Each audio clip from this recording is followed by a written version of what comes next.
Kapadudod. Magandang araw po sa inyo at sa mga nakikinig ngayon. Ako po si Andoy, 50 years old at isa ako sa mga libu-libong mga kabarangay na tumatangkilik sa Barangay Love Stories tuwing alas 12 ng tanghali sa Barangay LS 97.1. Ang akin pong kwento ay nangyari 30 taon na ang nakakalipas. 20 years old pa lamang po ako noon. Siguro may magtatanong na bakit ngayon lang. Masyado na po matagal na ang panahon ng dumaan. Sa totoo lang po ay kamakailan lang ako nagkaroon ng closure. Kung paano po ay sa huling parte ng liham ko po sasabihin sa inyo. Hayaan niyo pong ibalik ko muna kayo noong mga panahon na yon.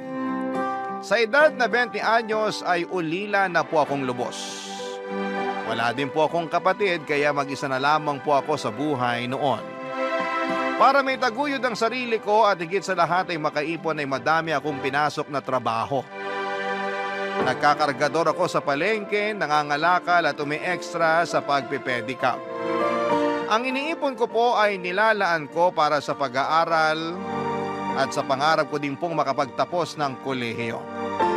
Naitaguyod naman po ng mga magulang ko ang elementary at high school, pero kinailangan kong tumigil kasi una ay pumanaw si tatay at kalaunan ay sumunod naman si nanay. Dahil po sa kalyang buong panahon ko ay marami akong nakikilalang tao. At isa na po doon ay si Maylene, 22 years old na po siya noon. Graduating na sa kurso niya. Nag-iisang anak po siya ng nanay niyang si Aling Gila. 40 years old naman siya noon. May kasungitan po si Aling Gila, hindi naman po sa namimintas ako. Pero mata pobre po siya. Mataas po siya, ang pangarap niya sa buhay at para sa kanya ay si Maylene ang tutupad na mga yon. Kabaliktaran naman ni Aling Gila si Maylene na ubod ng bait, maalalahanin at mapagmahal. Nung unang maisakay ko siya sa pedicab ko ay may kung ano na akong naramdaman para kay Maylene. Pero syempre hindi naman po maganda ang buhay ko kaya naman sinolo ko na lamang ang nararamdaman ko.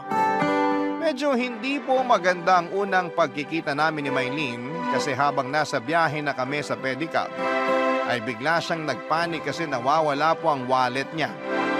Alalang-alala ito kaya sinabi ko na huwag alalahanin ang bayad sa pedicab. Libre na yon pero syempre po importante ang wallet niya. Kaya hindi naman natapos ang pag-aalala niya. Dinamayan ko na lamang po siya. Ang ginawa ko po ay sinamahan ko siya na balikan ang lahat ng lugar na pinuntahan niya ng araw na yon para makapagtanong-tanong. Doon po kami nagkakilala ng lubusan.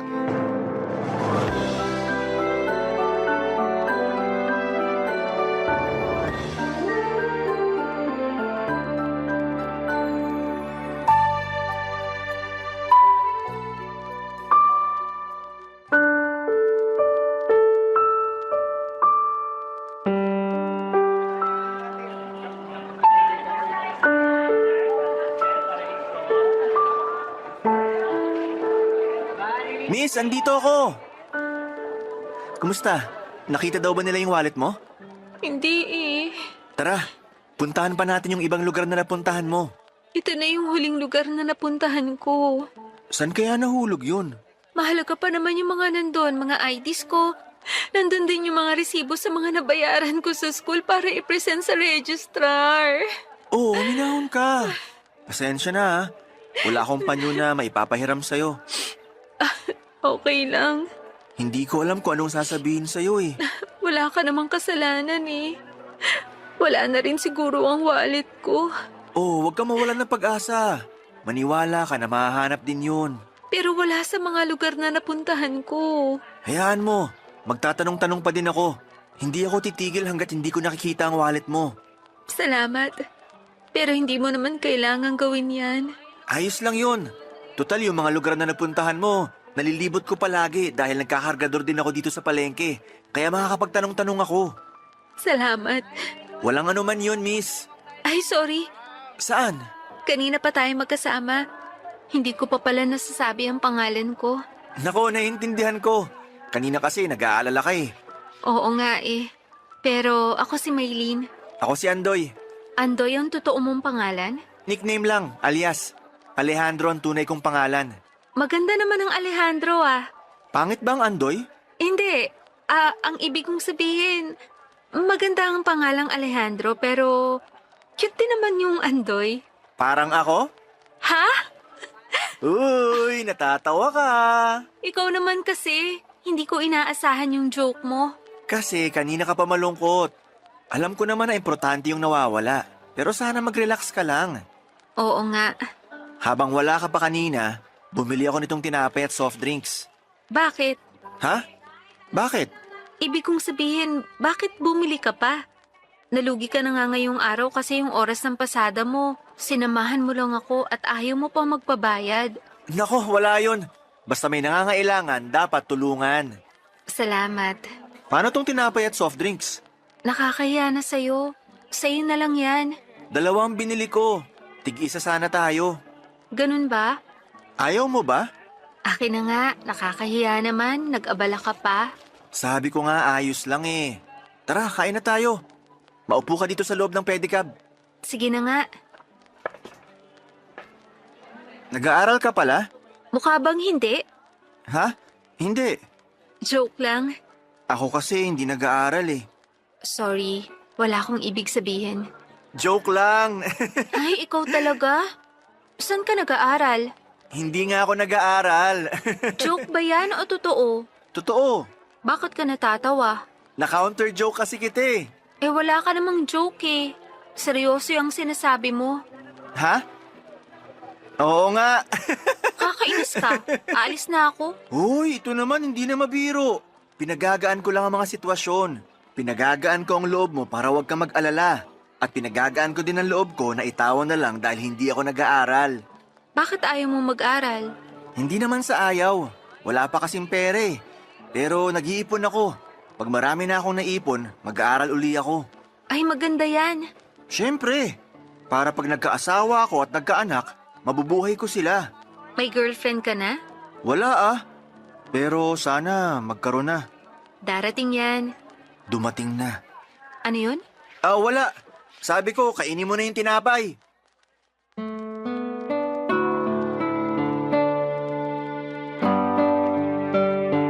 Papadudot, napakasaya noong araw na yon. Sa totoo lang, noon lang ako sumaya ng ganon. At si Maylene ang dahilan. Mahaba pa ang naging kwentuhan namin kasi umikot pa kami para magtanong-tanong tungkol sa wallet niya. Kahit na wala kong kinita ng araw na yon ay iba pa din ang pakiramdam. Napakasaya ko talaga na nakilala ko si Maylene. Nalaman ko pa kung saan siya nakatira kasi hinatid ko siya sa mismong bahay nila.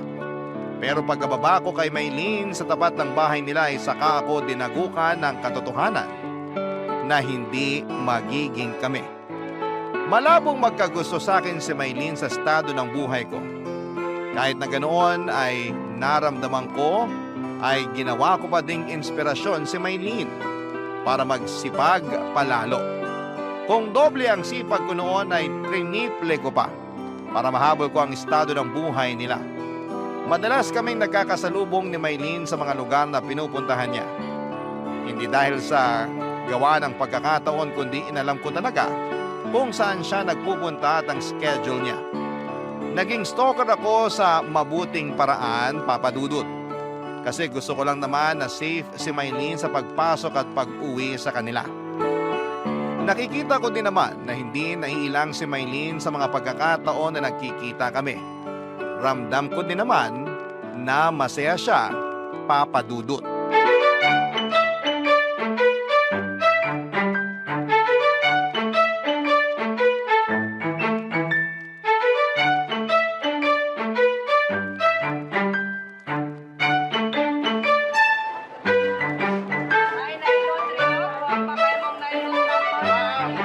Kain ka lang ah. Ikaw talaga? Makawala ka nang naiipon, kakalibre mo sa akin ha. Ikaw naman. Pangatlong beses ko palang na panlilibre to sa'yo. 4. Kasama yung tinapay at soft drinks nung una tayong magkakilala. Ay oo nga, 4 pala. O, kita mo na? Ang daming beses na. Maylene naman, ginatang bilo-bilo lang yan. Hindi naman mauubos ang kita ko dyan. Nung isang beses, spaghetti ang kinain natin. 5 piso lang naman ang nadagdag sa presyo ng ginatang bilo-bilo. Kaya hindi malaking halaga yun. Kahit na, iniisip lang naman kita. Talaga? Anong talaga? Iniisip mo ako? Oo. Teka, ikaw, pilyo ka ha? Ayos lang yon. Kasi iniisip din naman kita. Iniisip mo ko? Oo naman. Bakit? Ha? Wala lang. Anong wala lang? Pwede ba yun? Kasi nga mahal kita. Ha? Ha? Ang ibig kong sabihin, kasi baka, kasi, Ano? Maylin, huwag ka magalit. Sorry. Sorry talaga. Saan naman? Sa nasabi ko, Ano sa mga sinabi mo yung hinihingi mo ng sorry? yung mahal kita. Ang ibig sabihin, hindi mo ko mahal. Hindi, mahal talaga kita. Ano? Sorry. Ikaw kasi, tinanong mo eh. So ano nga? Mahal mo ko o hindi? Mahal? Hindi sigurado. Ibig kong sabihin, mahal. Mahal na mahal. Mahal din kita. Ay, salamat. Ano? Anong ano? Anong sabi mo? Tama ba yung nadinig ko? Ano bang narinig mo? Na mahal mo din ako. Oh, klaro pala eh. Maylin, naguguluhan ako. Ibig bang sabihin, sinasagot mo ako? Kanina pa, di ba? Tayo na? Kanina pa nga, di ba? Ayaw mo ba? Gusto! Gustong gusto! Woohoo! Kami na! Hoy, may mga kumakain. Bakit ba? Masaya ako eh. Oh, wag masyado. Kasi may ipapakiusap ako sa'yo. Kahit ano, kahit imposible pa yan, gagawin ko para sa'yo. Hindi naman imposible. Ano ba yun? Tayo na, di ba? Oo. Pero pakiusap ko sana na isikreto muna natin. Ay, sorry. Kakilala mo ba yung mga kumakain? Hindi sila. I mean, kahit sino wag na muna nating ipagkalat. Tayo na lang muna sana ang nakakaalam. Bakit? May pangako ko kay nanay na magtatapos muna ng pag-aaral bago mag-boyfriend eh. Kaya, hintayin na muna natin na makagraduate ako. Total, malapit na rin naman yun. Masaya sanang ipagyabang pero kung yan ang gusto mo, sige, gagawin ko yan.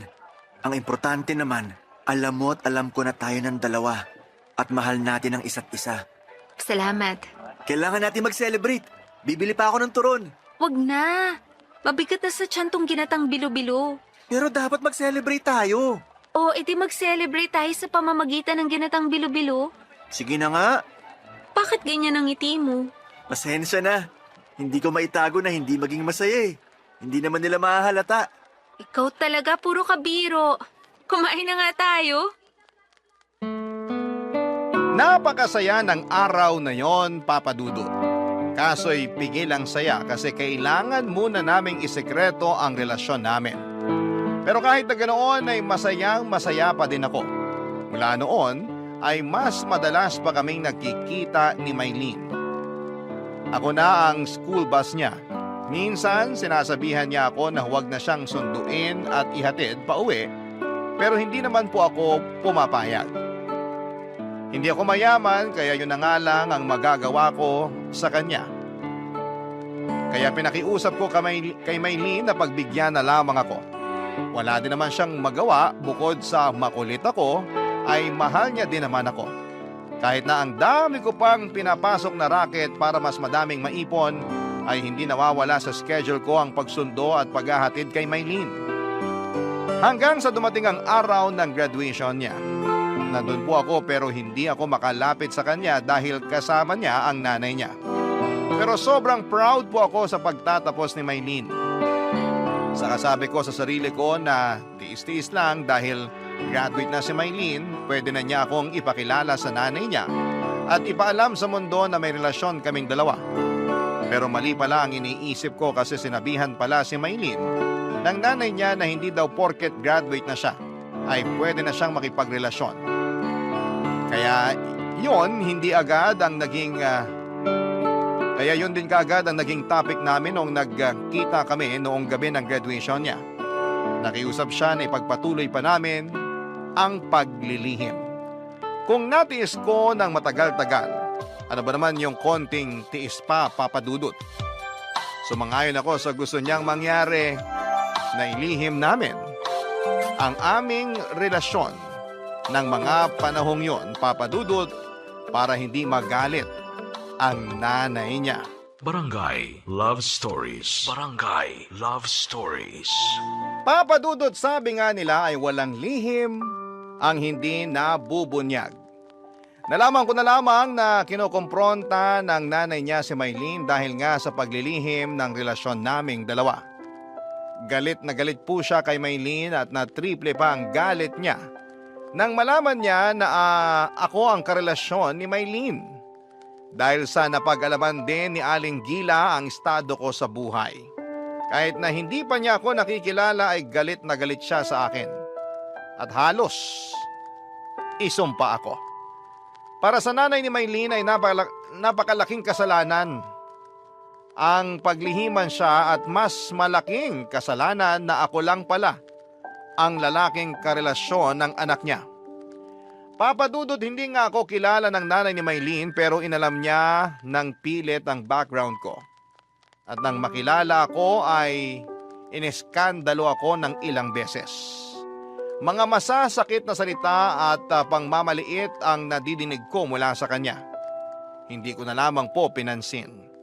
Hindi po ako sumasagot man lang.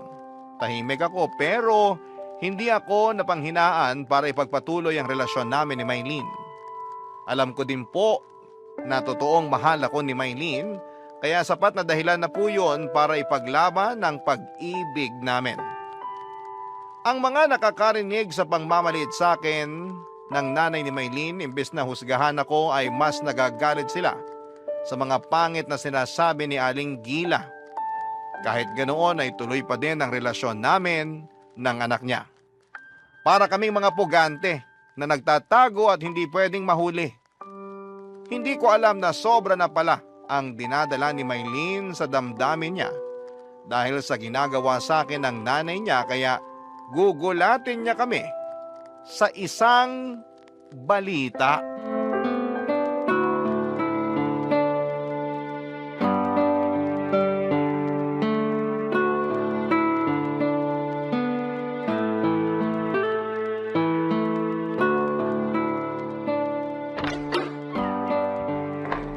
Anak, bakit ngayon ka lang? Ay, bakit mo kasamang lalaking yan?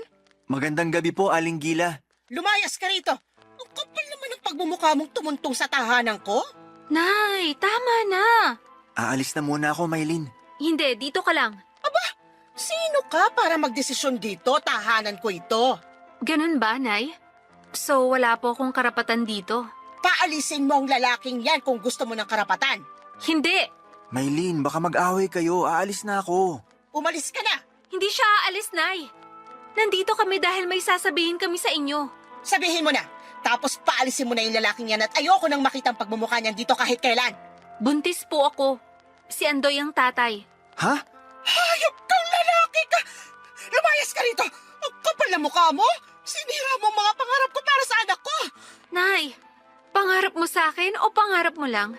Isama niyo naman ako sa mga plano niyo. Bakit ikaw nagplano ka ng ganyan? Sa palagi mo matatanggap ko yan? Nangyari na to, Nay. Wala na tayong magagawa. Ipalaglag mo yan! Ano? Nay, naririnig niyo ba ang sarili niyo? Ipalaglag mo yung batang yan o putulin mo ng pakikipagkita sa lalaking yan! Hindi ko akalain na kaya niyong sabihin ang mga bagay na yan. Ipalaglag? Hindi ba kayo natatakot?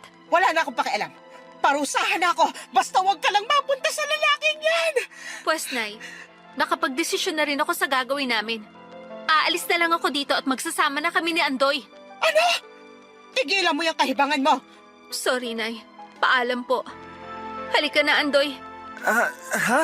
Sandali! Aalis na kami, Nay. Huwag anak, huwag ka aalis! Ay, pasensya ka na sa nasabi ko. Hindi ko sinasadyang masabi na magpalaglag ka. Huwag kang umalis. Sige po. Pero sa isang kondisyon. Dito rin titira si Andoy. Ano? Siya ang tatay ng anak ko kaya dapat kasama ko siya. Anak, ano ba naman yan? Kung hindi po pwede, aalis na lang kami. Sandali. Sige na. Dito mo na patirahin yung lalaking yan. Baka sinasabi niyo lang po yan. Hindi. Payag na ako. Huwag ka lang umalis, anak. Sana pakasamahan niyo na maayos si Andoy. Nay, Oo na. Sige na, papasok na muna ako sa kwarto. Masakit ang ulo ko.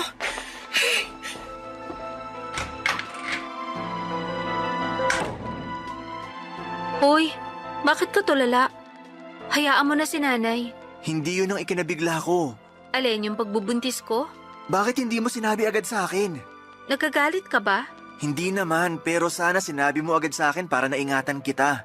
Ayos lang naman ako. Eh si baby, Ayos lang siya, huwag kang mag-alala. pero bakit mo sinabi sa nanay mo na dito na ako titira? Dapat nandito ka para maalagaan mo kami ni baby. Gusto ko yun. Kaya lang baka mapano ang nanay mo. Hindi mapapano yun. Malakas pa siya sa kalabaw. Wala namang sakit si nanay. Kalimutan na nga muna natin yun. Ngayon palang pumapasok sa utak ko na magiging tatay na ako. Dapat mag-celebrate. Hoy, ayan ka na naman sa celebrate. Wag na. Yung nandito ka lang, sapat na yun. Ano bang kailangan kong bilhin? Bibili na ba ako ng mga lampin? Ang luma ng lampin ha. May mga diapers na ngayon. Oo nga pala. Damit na lang o kaya sapatos. Tumigil ka nga. Hindi pa nga natin alam kung babae o lalaki si baby. Eh di bang unisex ang bibilhin ko? Alam mo, mabuti pa, halika na. Hakutin na natin yung mga gamit mo. Pwede ba na nandun pa din ang mga gamit ko? Pero dito na ako sa'yo? Kung yun ang gusto mo, sige. Basta dito ka na uuwi ah. Pupunta ka lang doon kapag may kukunin ka. Papadudot wala akong nagawa kundi ang sumunod sa kagustuhan ni Maylene na makipisan sa kanila. Tama naman siya na kailangan niya ako lalo na at dinadala niya ang aming magiging anak. Sobrang halo-halo ang emosyon ko. Masaya ako dahil magkaka-baby na kami pero nagwo-worry ako dahil natatakot ako na baka mapabayaan ko ang mag-ina ko. Dahil sa kakarampot pa lamang ang pera ko. Kailangang makaipon sa pangangalaga kay Maylene habang nagbubuntis. Para sa panganganak niya at sa gatas at iba pang mga pangangailangan ng baby. Hindi pa kasama ang pagdating ng panahon na mag-aaral ang anak namin. Pero alam ko na kakayanin ko. Pipilitin kong kayanin para makaipon. Magtatrabaho ako ng sobra pa sa triple. Kahit 24 oras pa akong magtrabaho, basta may taguyod ko lamang ang pamilya ko. Kinausap ko na rin po si Maylene para humingi ako ng tawad dahil sa aksidenteng pagkakabuntis niya. Sinabi naman niya na huwag ko daw isipin yon. Ang importante ay magkasama na raw kaming dalawa. Dahil graduate na si Maylene ay naghanap din kaagad ito ng trabaho at maswerteng natanggap naman din kaagad. Ako lahat ng pwedeng trabaho na kunin ko ay pinasok ko na. Walang pili-pili, basta kikita ay papasukin ko. Wag lang ang masama dahil baka imbes na maitaguyod ko ang pamilya ko ay makulong pa ako at maiwan ko sila. Yung hirap ko sa pagtatrabaho ay tuloy-tuloy ay kayang-kaya ko o kakayanin ko ano paman ang mangyari. Pero ang pinakamahirap sa lahat ay yung pakikisama sa nanay ni Maylene.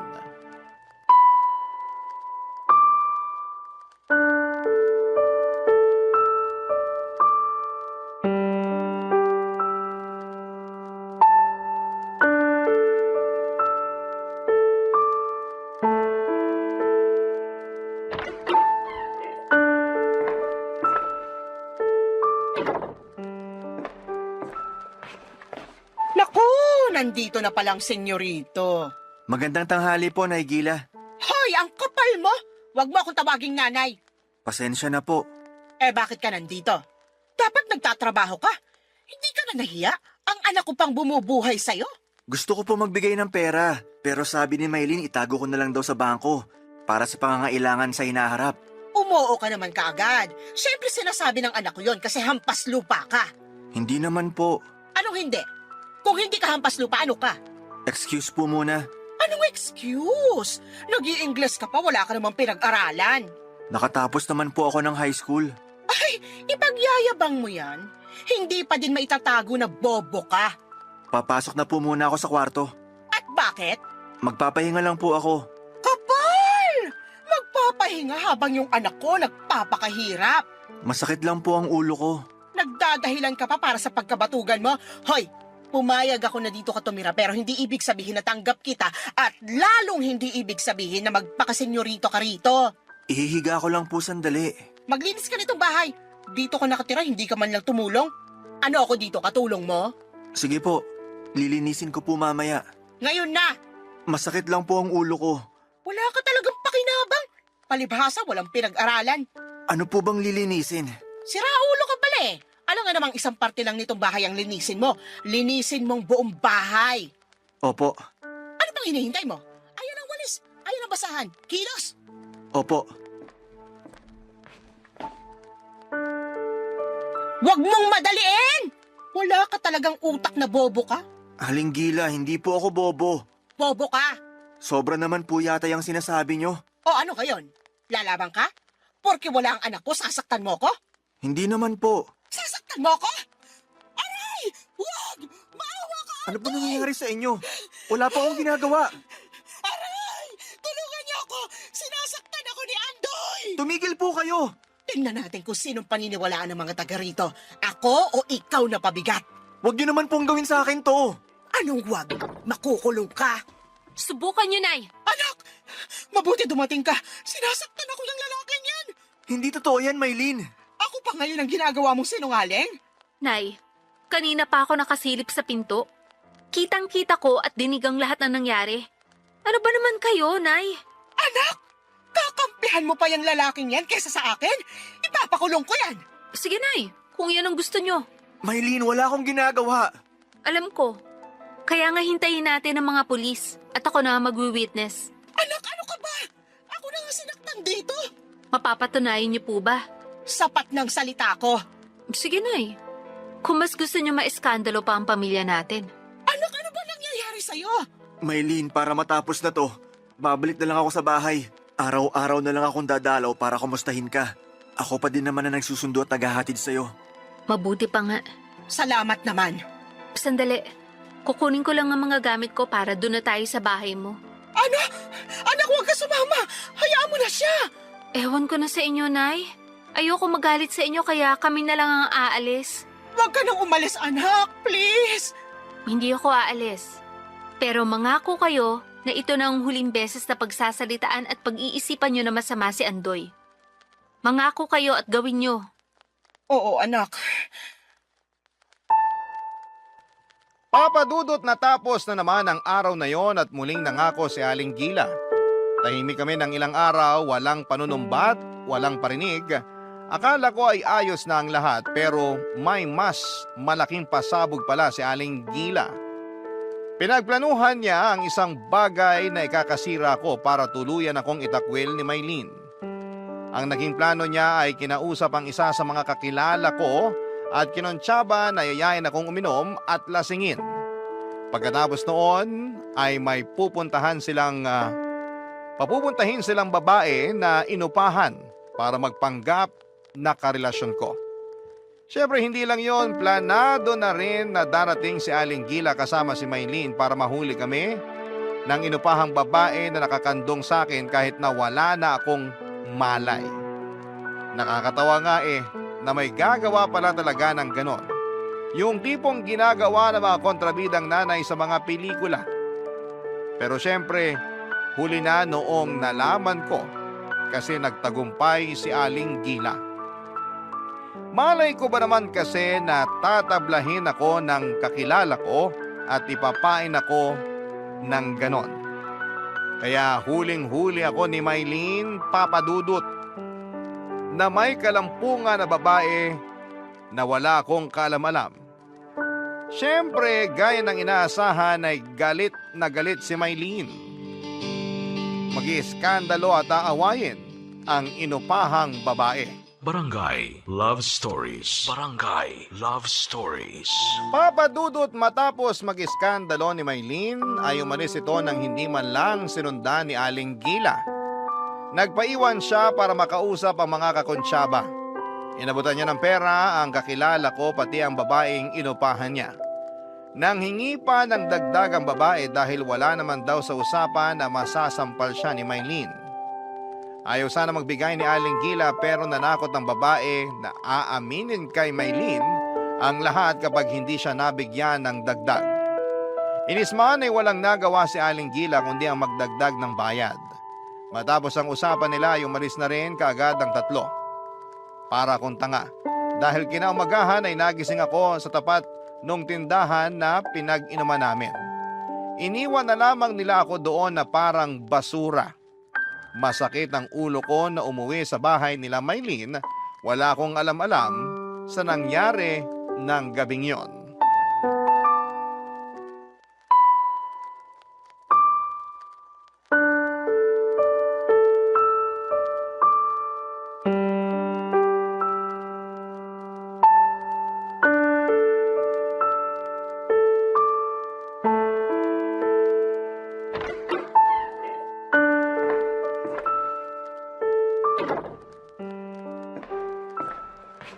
Ayun na ang magaling na lalaki.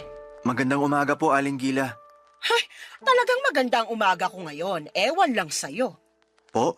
Ewan ko sa'yo. Si Maylin po. Bakit? Nasaan po siya? Iwan mo muna kami, Nay. Tawagin mo lang ako.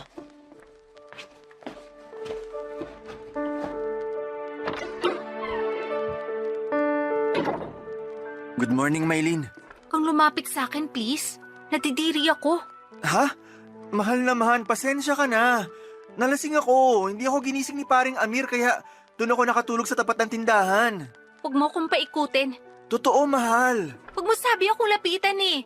Nandidiri ako sa'yo. Ano bang sinasabi mo? Wow, patay mali siya. Huwag mo nang itago dahil nahuli ko na sa akto. Ang alin? Wow naman. Consistent ka, ha? Ano bang sinasabi mo? Pasensya ka na at ngayon lang ako nakauwi. Totoo ang sinasabi ko. Pero pangako, hindi na mauulit. Gusto mo pa sanang ulitin kung hindi kita nahuli. Nahuli? Ano bang ibig mong sabihin? Huwag mo naman akong paikutin, hindi ako tanga. Nawala na yung lasing mo kaya nagmamaang-maangan ka na? Maylin, ano ba to? Naguguluhan na ako. Kunwari hindi mo ako nakita kagabi dun sa tindahan. Ha? Nagpunta ka dun? Andoy naman. Maylin, diretsuhin mo na nga ako. Gusto mong diretsahan? Oo, Lumayas ka dito. mahal naman. Dahil lang sa naglasing ako, papalayasin mo ako.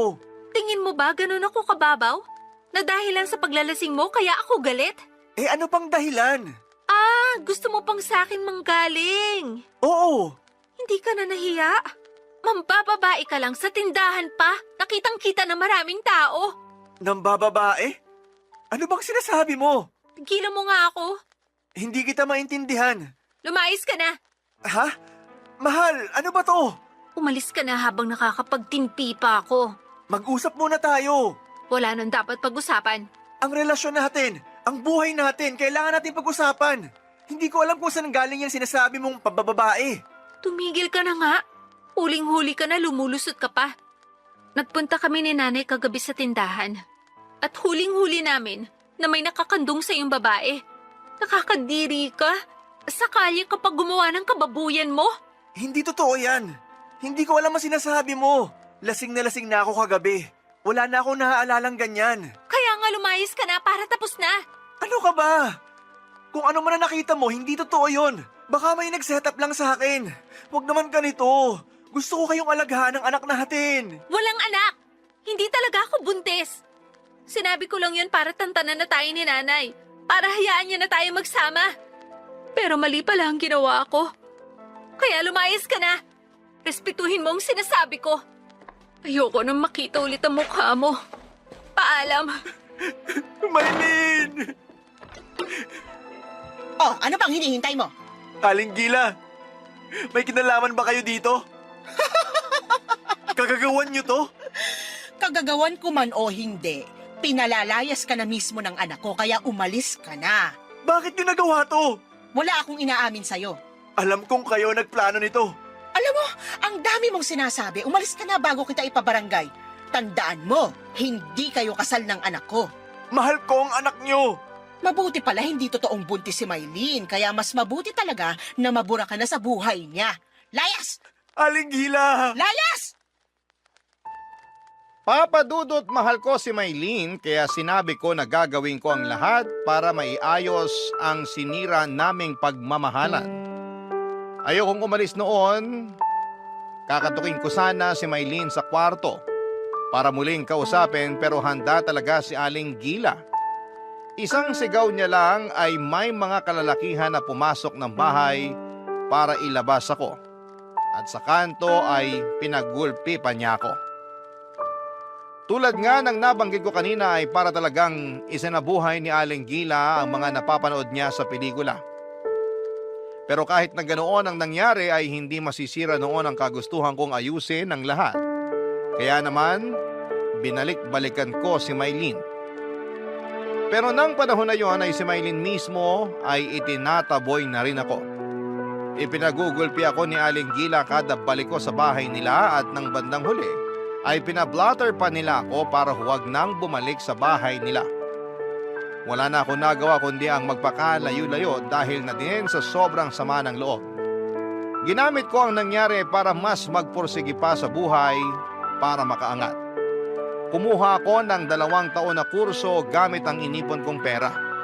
Si Maylene naman ay nabalitaan kong ipinakasal ni Aling Gila sa isang lalaking may kaya sa buhay. Pero nabalitaan ko din na wala pang 1 taon matapos ang kasal nila ay naghiwalay din ang dalawa dahil sa mga kakaibang ugaling ipinakita ng napangasawa niya. May pagka-bayolente ang lalaki at laging sinasaktan si Maylene.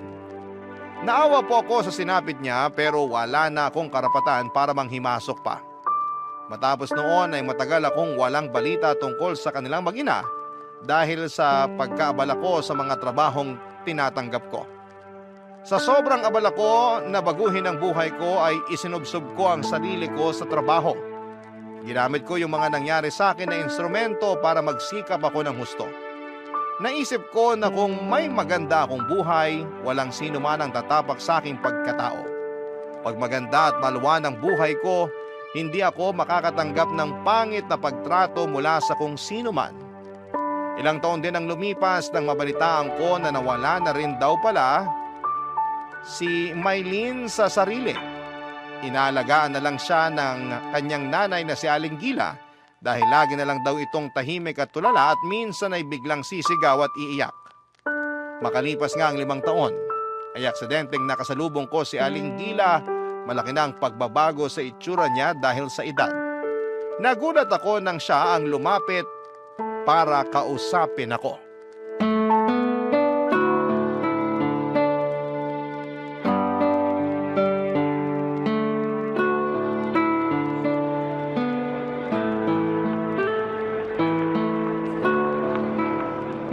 Andoy, Aling Gila, kayo ba yan? ako nga. Magandang umaga po. Magandang umaga din. Kamusta po? Eto, hindi maganda ang buhay. Hindi naman po siguro. Ang gara naman ng pananamit mo. Salamat po. Kotse mo yan? Opo, napag-ipunan kaya nakabili. Maganda at mukhang mamahalin. Sakto lang naman po. Natapos na din hulugan. Pero mukhang bago pa. 1 taon pa lang po sa akin. Maingat lang po siguro ako. Mukhang maganda na rin ang buhay mo Sinuwerte lang po.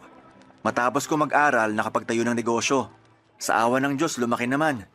Nagsipag po ako ng sobra matapos yung nangyari dati. Patawarin mo ko. Kalimutan niyo na po yun. Nakatulong naman po sa akin para magsipag pa ng sobra. Patawad. Aling Gila, wag po kayong umiyak. Sabi ko nga po, kalimutan na natin yun. Andoy, akong may gawa ng nangyari dati. Akong nagplano para makita ni Maylene na may kasama kang babae. Alam ko po. Alam mo?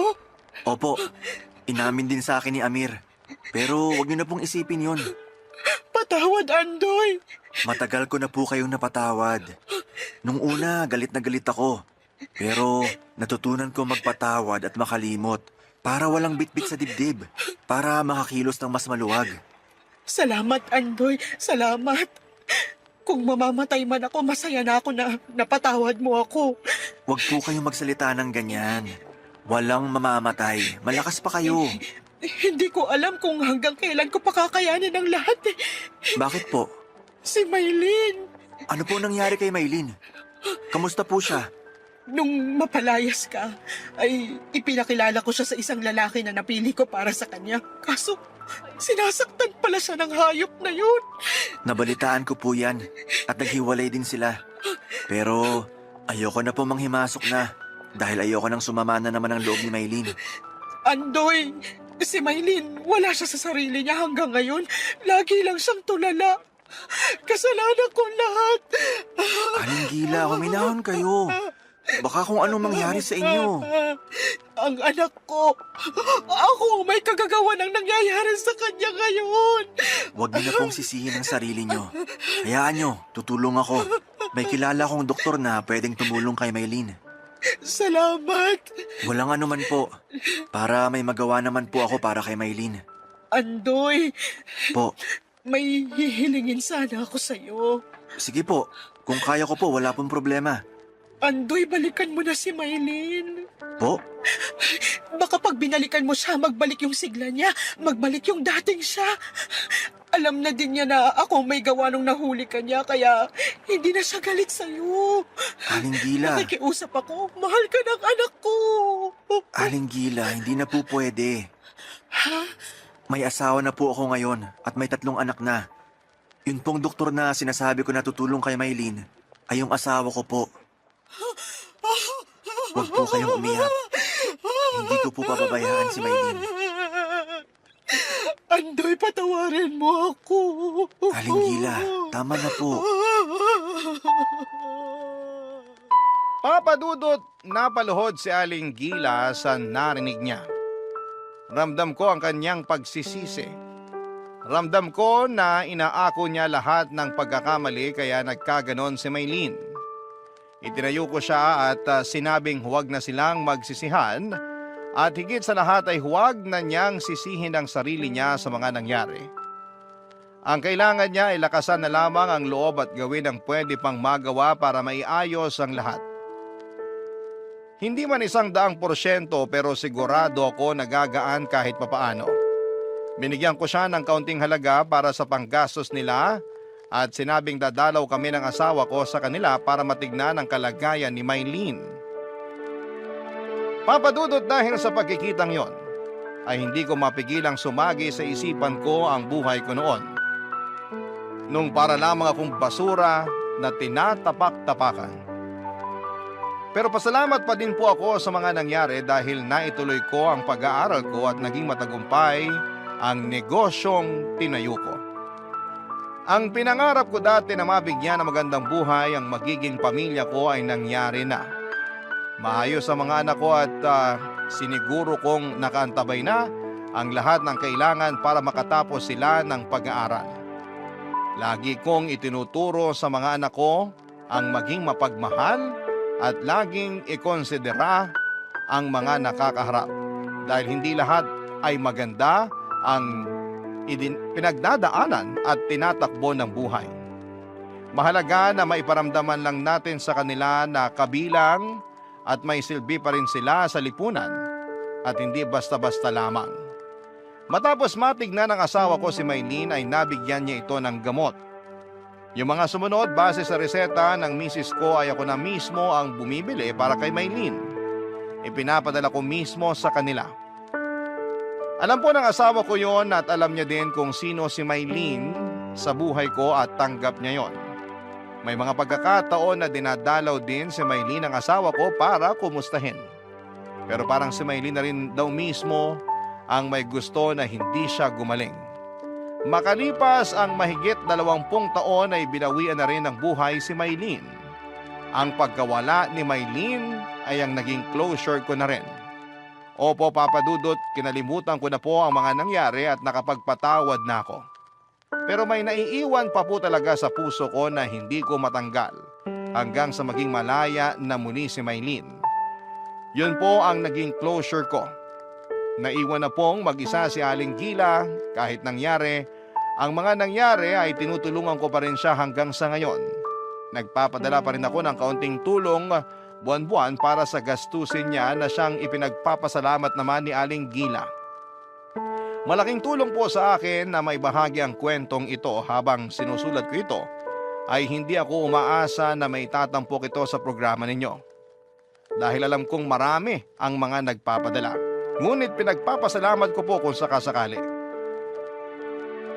Papadudot yung magkaroon lang ako ng lakas ng loob na isulat ito at mailahad ang damdamin ko ay sapat na para sa akin na tulong para sa kapayapaan ko na rin. Maraming salamat po at sa lahat ng mga kasama mong bumubuo ng Barangay Love Stories. Hindi nyo lang alam kung anong tulong ang naibibigay ninyo sa isang katulad ko na kailangan ng platform na ito na mapaglalaharan ng mga saloobin. Maraming salamat po sa pagbasa ng aking kwento at nawa ay manatiling nakatutok ang mga kapuso natin sa Barangay Love Stories. Ang inyong forever kapuso at kabarangay, Andoy. Dear Papa Dudut, hindi ko pa nasisimula ng sulat ko na ito pero nag-aagaw na ang buhos ng luha at sipon ko. Hindi ko po kasi mapigilang mag-emote habang nire-rewind sa utak ko ang lahat ng masakit na pinagdaanan ko para lamang ma-share sa inyo. Ako po si Ika, Certified Probinsyana. Simula pagkabata para na akong may phobia sa salamin kasi tuwing titingin ako, parang sinisigawan ako ng mundo. Unfair ako sa iyo, deal with it. Imagine, ang bata ko pa. Pero marunong na akong mag-self-pity. Hindi kasi ako pasok sa beauty standards tapos ay bonus pa na habi ng kalaro ko at kaklase ko ang gawing stand-up comedy material ang itsura ko. Buti na lamang nanay ko ang #1 fan ko. Lagi niyang sinasabi na anak maganda ka, sila lang ang bulag. Ang sweet hindi ba? Pero let's face it. Alam naman nating lahat na walang pangit sa mata ng isang ina. Kaya habang nasa mundo pa ako ay tinitibayan ko ang loob ko araw-araw. Sabi ko nga anong laban ng insecurities ko kung naliligo ako araw-araw at walang amoy putok. Panalo na yan. Dahil nga sa pambubuli napaaga ang pag-develop ng superpower ko. Self-love with a touch of humor at katalinuhan. Kung hindi man ako visual sa paningin nila, di paponggahin na lang ang utak ko. Kaya papadudot consistent honor student ako. Abang ang mga bully ko hanggang doon na lang sa likod ng class picture, abang ako ay bida sa harapan. Hawak ang medalya. Eventually, nagkaroon ako ng mga kaibigan na hindi na pinapansin ang physical ko. Sila ang katuwang ko sa tawanan, iyakan at mga asaran. Pero habang sila ay may mga high crush moments, ako taga-abot lang ng sulat at audience ng love story nila. Nung nagkaedad pa ako, sabi ko baka destiny ko na lang talagang maging professional tita. Pero isang araw ay dumating si Nathaniel. Guwapo, mabait at parang leading man sa teleserye ng buhay ko. Crush ko siya, Papa Dudut. Sa isip ko ay siya na ang sagot sa dasal ko. Pero sa table namin, parang Tita Ika talaga. Ang vibes ko sa kanya, Papa Dudut.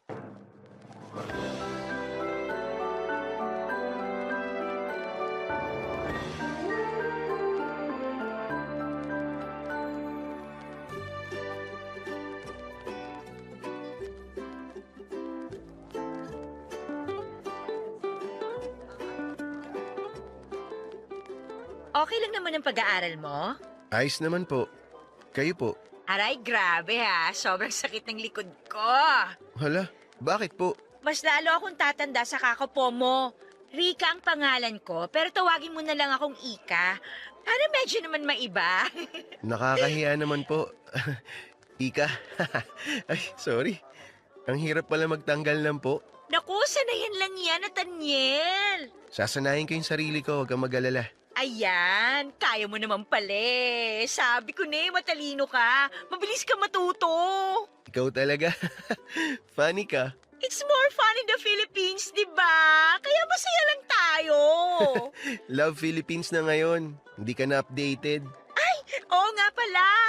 Kaya kailangan magmahalan na tayo. Uy, grabe ka naman, Nathaniel. Huwag ka magbiro ng ganyan. Seryoso ako. Di naman ako nagbibiro eh. Sme, baka magkasala ako sa'yo. Lasya, anong kasalanan sinasabi mo? Ano? Kasi naman pinapakaba mo ko, Nathaniel. Ang gwapo mo kasi. Ikaw talaga. Pero totoo naman maganda ka. Saan banda? Sa panaginip? Oy, huwag mo akong bulahin, ha? Hindi ako bolero. Tsaka ayoko maging sinungaling. Di naman ganun kapangit itsura mo Pero pasok pa rin sa pangit. Eto, makinig ka. Hindi naman sa lahat ng bagay tinitingnan yung panlabas. Para sa akin, mas importante yung kalooban. Maganda yung kalooban mo. At yun ang nakikita ko sa'yo. Kaya maganda ka para sa akin. Talaga ba? Para namang naiiyak ako sa mga sinabi mo. Sa gwapo mo na yan, nakita mo talaga ang kagandahan ng loob ko. Kasi ikaw yung tipo ng tao na may lalim kausap. Naku, dahil lang sa matanda na ako. Siguro nga, pero gusto ko yung personality mo. Hindi tulad ng kaedad ko na puro pa-cute. Ayoko ng ganun. Mas maganda yung tulad mo. Ay, susme, Nathaniel. Baka takihin na ako sa puso sa sinabi mo. Grabe ka naman. Bakit ka naman naatakihin? Sa totoo lang, Sige na, Ika, sabihin mo na. Huwag mo akong binibitin. pwede ko ba makuha ang Facebook account mo? Doon ko na lang sasabihin. Niya kasi ako Ikaw talaga, nahihiya ka pa. Pero sige. Eto. Ayan, i-add kita ha. Accept mo ako ha. Oo naman. Malakas ka sa akin Thank you.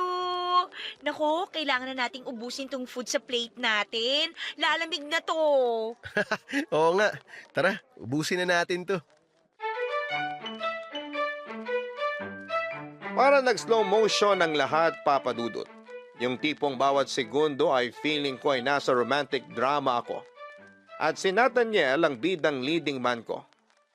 Ang dinner na yon ay parang walang ending. Pakiramdam ko ay prinsesa ako sa harap ng prinsipe ko. Pero hindi fantasy kasi nakadilat ako buong oras. At grabe, nang inaccept niya ang friend request ko para kong sumabog sa kilig, nag-flashback bigla ang teenage years ko kahit na 30 na ako. Ang pinaka nakakakilig, yung nag-offer siya na ihatid ako pauwi. Aba, sinong tatanggi doon? Siyempre, umangkas ako sa motor na hiniram pa niya at nung humarurot kami sa kalsada ay hindi ko napigilan ang mahigpit na yakap. Kung pwede lang na ilipat ang bahay namin sa kabilang probinsya ay ginawa ko na. Pero ayon, kahit nabitaw mode ako pag uwi ay tuloy pa rin ang chat namin sa social media. Walang araw na hindi kami nagsisend ng message at kumustahan sa isa't isa. Dahil dito'y napatingin ulit ako sa salamin. Rika, ano bang nangyari sa'yo? Tanong ko sa sarili ko. Aba, nagbi-makeup na rin ako para kahit papaano magmukhang fresh sa mga date namin. Fast forward. Nung nag-date kami ay napansin niya na nag-makeup ako. Nagustuhan niya naman. At pagkatapos ng date namin ay hinatid niya naman ako sa bahay. Dito hindi na napigilan ang katawang lupa ko at may nangyari sa aming dalawa, Papa Dudut.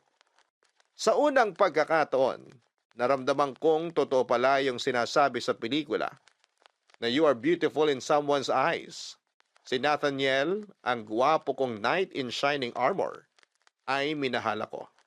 Hindi dahil sa itsura ko kundi dahil sa kung sino ako. Ang init na mga yakap niya, ang pangaangkin niya, para kung nasa ulap. Paulit-ulit naming pinatunayan sa kama na may spark talaga kami, Papa Dudut. Pero tulad ng sabi nila, hindi lahat ng maganda ay pangmatagalan. Unti-unting lumabas ang dark side ni Nathaniel. Sa bawat dalaw niya, may kasamang hingi. Una, pera para sa rent ng motor. Sunod ay pang tuition. Tapos pang project. Hanggang sa patina sa pamilya niya ay ako na rin ang sponsor. At kahit halata naman na parang piniperahan niya ako ay hindi ko magawang magalit. Mahal ko si Nathaniel at binigay niya naman ang pangangailangan ko. Hindi naman ako lugi, sabi ko. Pero dumating din sa punto na sobrang komportable na niya. Nagdadala na ng barkada sa bahay ko, lasing paminsan at syempre may kasama pang hingi ng pambili ng alak. Sa bawat tagay nila para akong natutuyuan ng dignidad, Papa Dudut.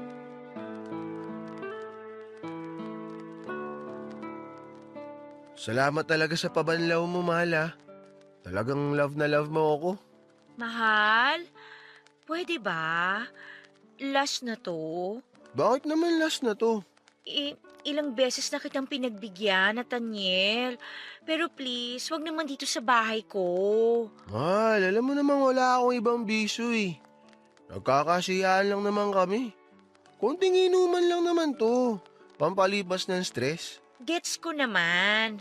Pero hindi ko kasi gusto na may iba kang dinadala dito. Gusto ko naman ng konting privacy, mahal. Mahal, hindi naman sila iba sa akin eh. Mga pinsan ko naman yung mga dinala ko dito. Kaya nga nandito kami kasi katatapos na ng exam namin. Maganda dito sa bahay mo. May libreng pa-video okay pa kami. Tapos ang ganda pa ng smart TV mo. Aircon pa dito. Pero please, last na to ha. Pero hindi ba pwedeng respetuhin mo naman yung gusto ko? Alam mo namang may trabaho ako, di ba? Magtuturo pa ako. Eh, sabi mo hindi ka naman magtuturo ngayon. Kaya nga ako nagdala ng konting saya dito eh. Gusto ko kasing magpahinga. Pero sa ganitong ingay, paano ko magagawa yun? Ay, teka sandali.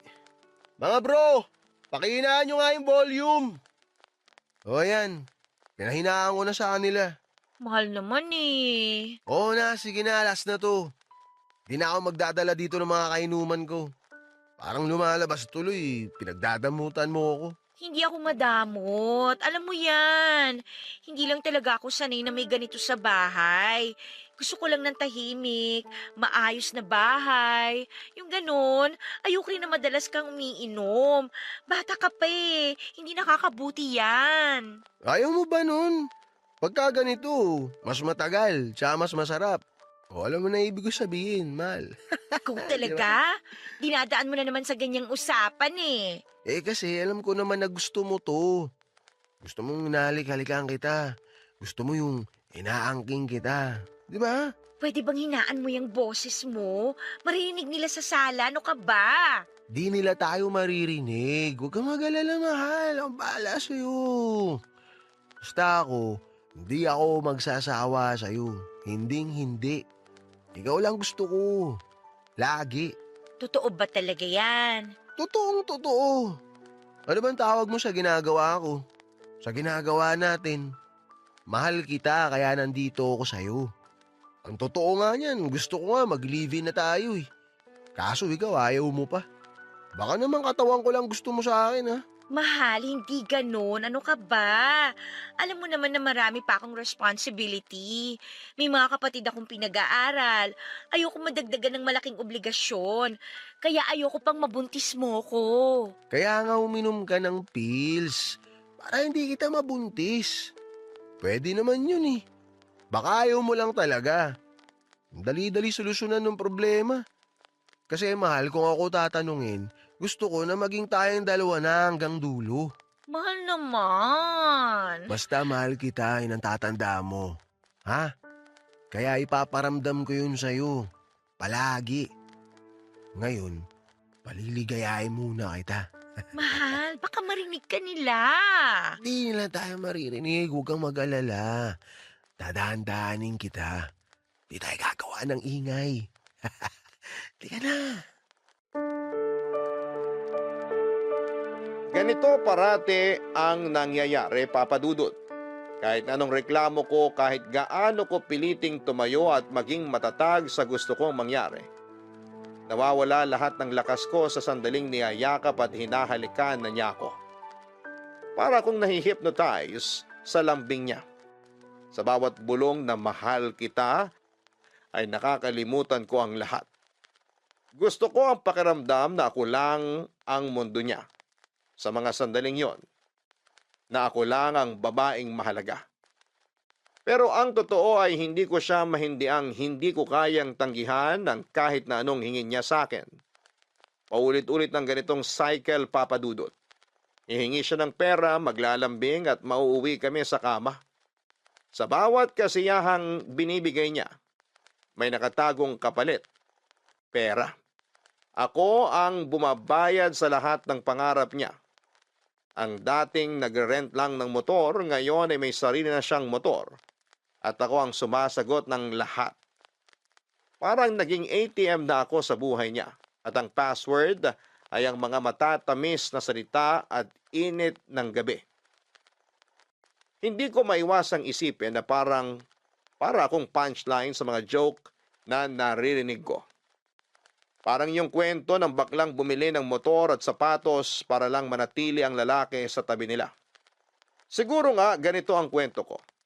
Hindi lang siguro ako tanggap ng mundo bilang pangit na babae, kaya ang tanging paraan ko para magkaroon ng halaga sa mata niya ay pera.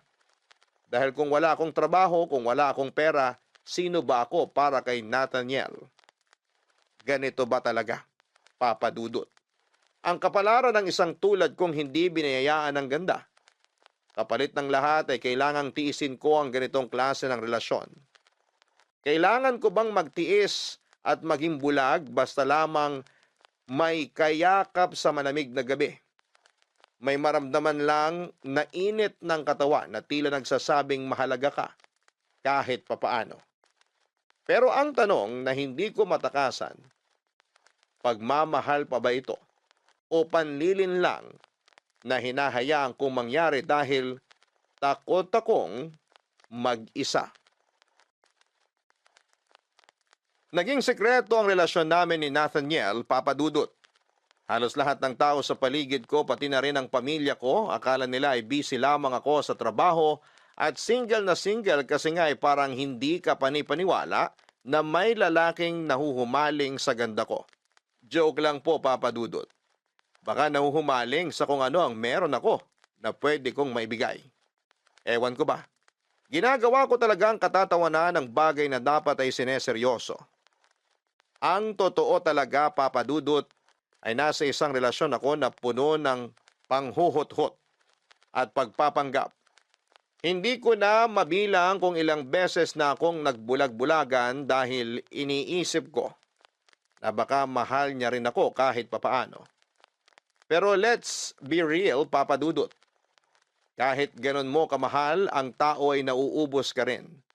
Nakakapagod maging blind follower ng love. Isang araw, inimbita ako ng kaibigan ko para magkita at mag-dinner. Siyempre, dinala ko si Nathaniel. Para naman may kasama ako at para makilala siya ng kaibigan ko.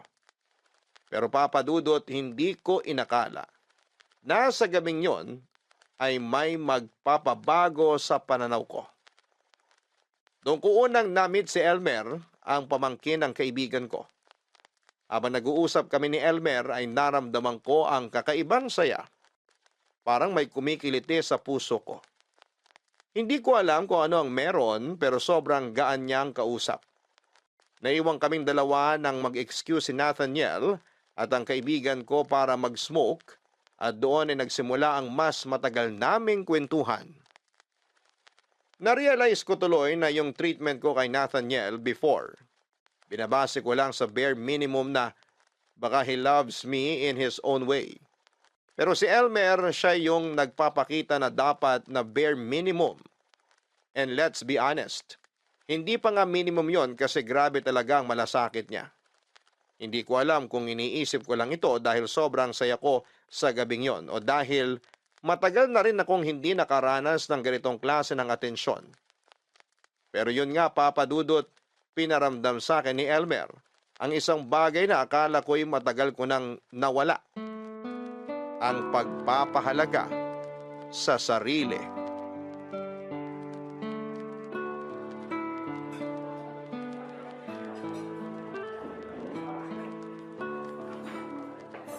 So, Elmer, ano nga ulit ang trabaho mo?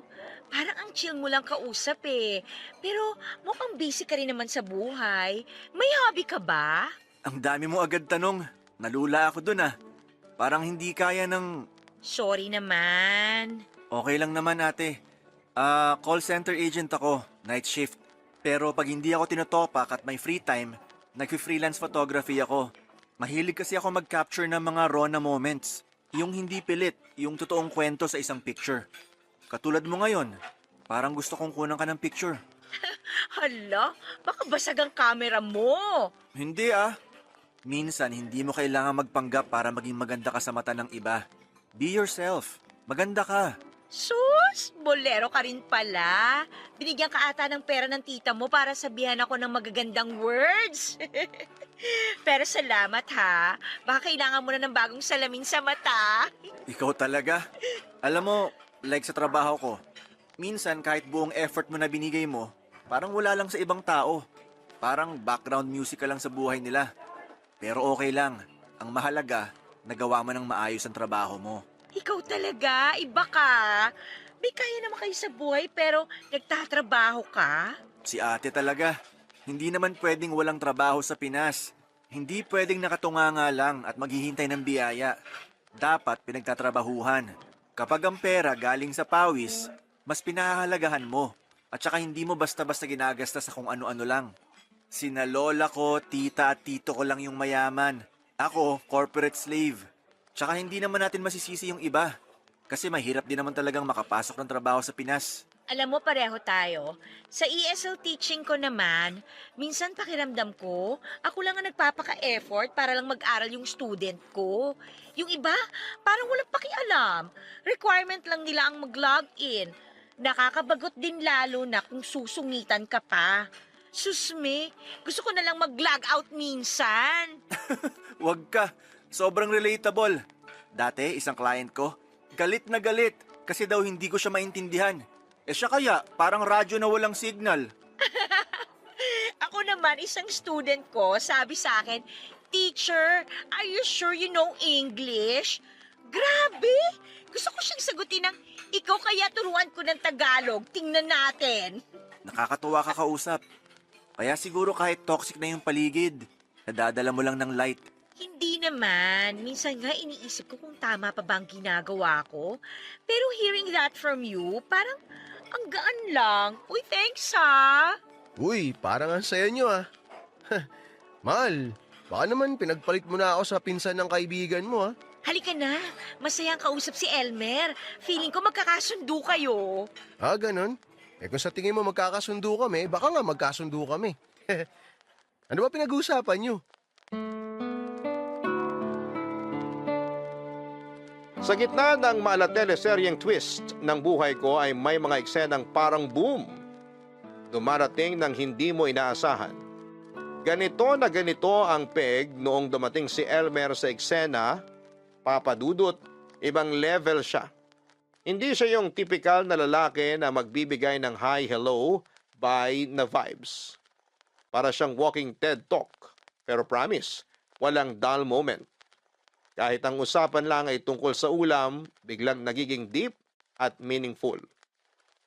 Habang kausap ko siya ay parang may slow-mo ang mundo ko. Tapos kami lang ang nakafocus. Ang gaan, ang saya at kahit feeling ko ang bigat-bigat na ng buhay ko. May mga sandali rin na hindi ko malimutan ang kakaibang tingin niya na ibinibigay sa akin. Gaya nung nakita niya kaming naghalikan ni Nathaniel matapos ang dinner. May halong malasakit at pangunawa ang kanyang tingin. Then dumating ang araw na feeling ko ay ayoko nang bumangon. Ayoko na sa liwanag pero papadudot, eto na nga. Nalaman ko ang sekretong pasabog ni Nathaniel. Yung perang hinihingi niya sa akin, aba ginagastos niya para sa ibang babae. At hindi basta babae ha, Diyosa levels. Para akong na-wipe out sa realization na yon. Na-realize ko na paano ko hinayaang magpakababa ng ganito. Si Elmer, alam ang lahat, ramdam ko ang pagkabahala niya. Pero mas naramdaman ko ang alaga niya. One time, sinabi niya sa akin ang mga salitang parang direct hit sa puso ko. Rika, mas mahalaga ka kesa sa iniisip mo. Huwag kang pumayag na tratuhin ka ng mas mababa sa deserve mo, ang sabi niya. Papadudot, umiyak ako noon sa harap niya. Imagine isang tao na nakita ang worth ko. Kahit ako ay hindi ko na makita ang sarili kong halaga. Kaya kinumpronta ko si Nathaniel at nag-ipon ako ng lakas ng loob para harapin siya. Lahat ng sakit at hinanakit ay sinabi ko at ang hirap papadudot, pero habang ginagawa ko yon ay nararamdaman ko na parang unti-unting bumabalik ang self-respect ko. Naisip ko na finally unti-unti nang umaayos ang teleserye ng buhay ko. Tama na to. Wala nang kwenta tong palabas na to. Ayoko na. Tapos na tayo. Mahal, ano ba nangyayari sa'yo? Saan ba nanggagaling yung mga pinagsasabi mo? Pwede ba mag-usap muna tayo ng matino? Nathaniel, wag mo akong gawing tanga. Tanga? Saan naman nanggaling yan? Paano kita ginagawang tanga? Tigilan mo na yan. Alam ko na yung babae, yung pera, lahat ng kasinungalingan mo. Mahal, teka lang ha. Time out muna. Paintindi mo naman sa akin yung nangyayari. Hindi ko nasusundan eh. Na habang binibigay ko lahat, pinagtatawanan mo ko? Na ginagamit mo ko habang nag-iilusyon akong mahal mo talaga ako? Ika, mahal kita.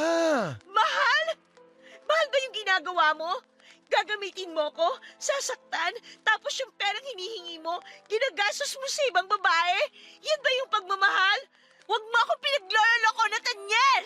Mahal, please. Pag-usapan natin to. Alam kong kaya nating ayusin to. Huwag ka muna magpadalos-dalos. Hindi kita kayang mawala sa buhay ko. Hindi, Nathaniel. Pinili mong sirain yung relasyon natin. Yung tiwala ko, pati ako. At ngayon, ikaw ang mawawala. Mawawala ka na sa buhay ko. O sige. Nagkamali ako. Okay. Pero babawi ako. Bigyan mo lang ako ng isang chance. Wala nang chance. Wala nang aayusin. Sa wakas, nakita ko na kung gaano kababa yung trato ko sa sarili ko dahil sa'yo. Pero tapos na yon. Deserve ko ang masigit pa. Ako ang deserve mo. Hindi mo ko kayang iwan, Ika. Alam ko yun. Hindi mo kaya. Sino may sabi? Ikaw? Well, newsflash. Kaya ko. At ginagawa ko na ngayon. Tama ng lahat ng kalokohan mo. Tama ng paggamit mo sa akin.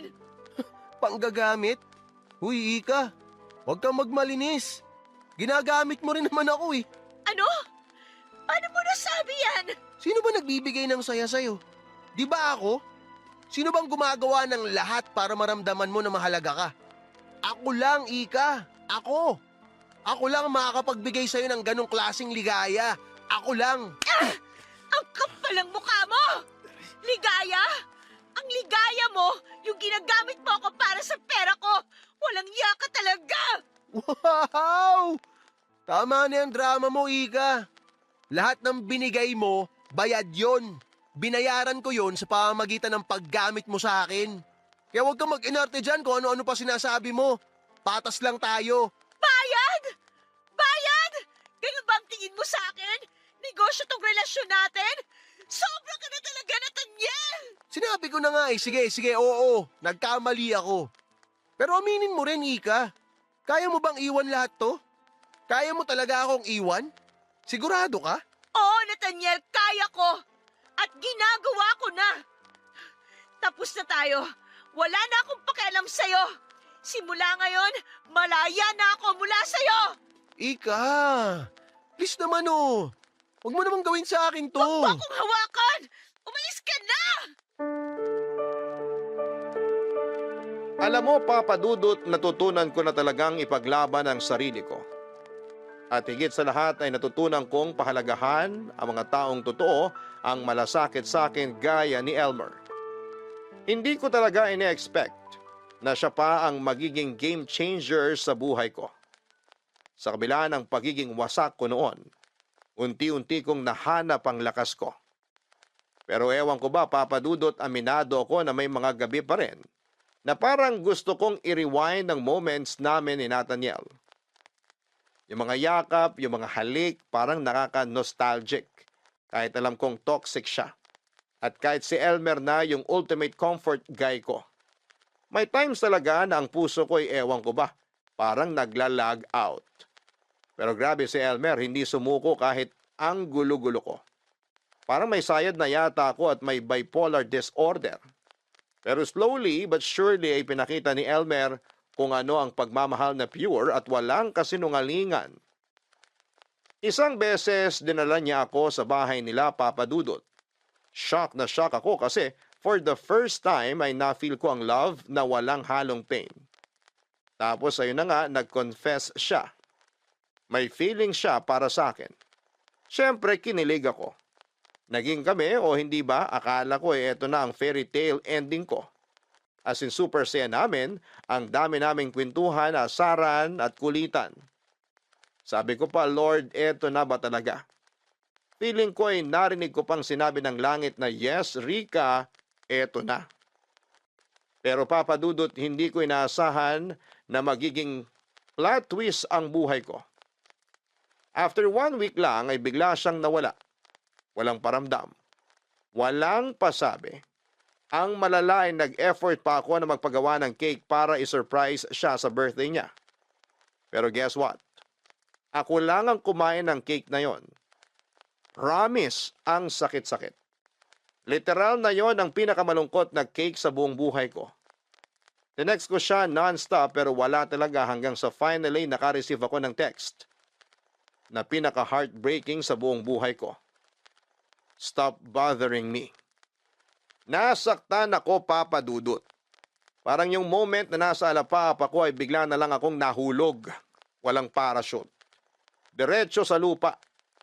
Si Elmer na akala ko ay light of my life ay biglang naging shadow na lamang. Kaya sabi ko, sige na nga, magbabagong buhay na lamang ako. Magpapaka-independent woman ako. I packed my bags at nagbagyong mag-isa. Supposedly, kami dapat ni Elmer ang pupunta sa Baguio together. Pero ayon, malamig ang Pasko ko.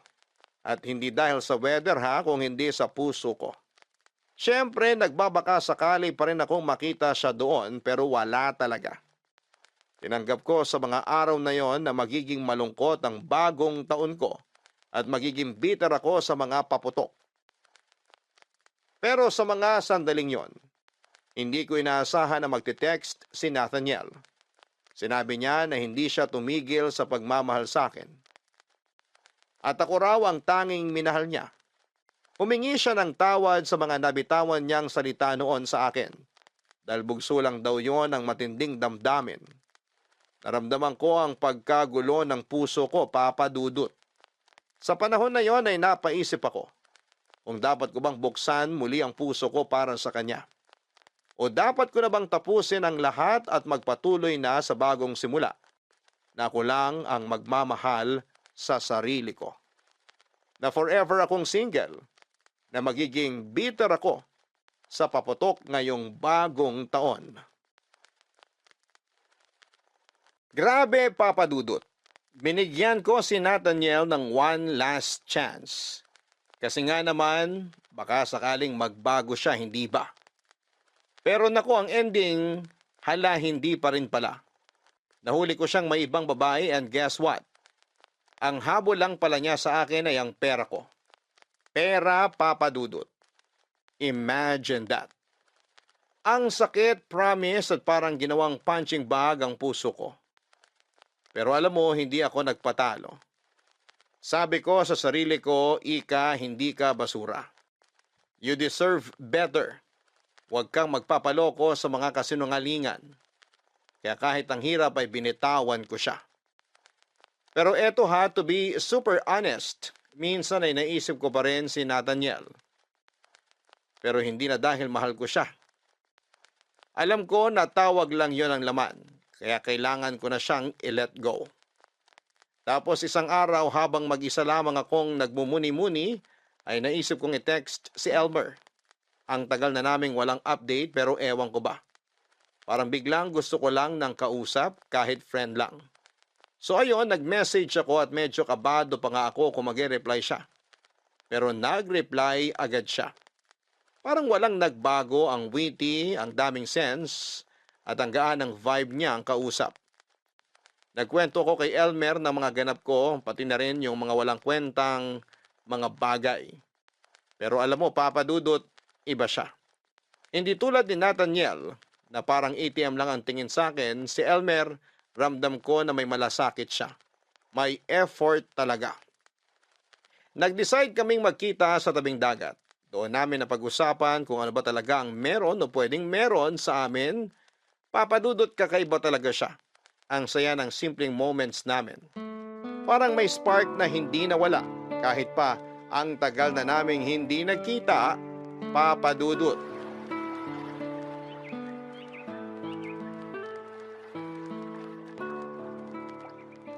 Alam mo, next week nasa Manila na ako.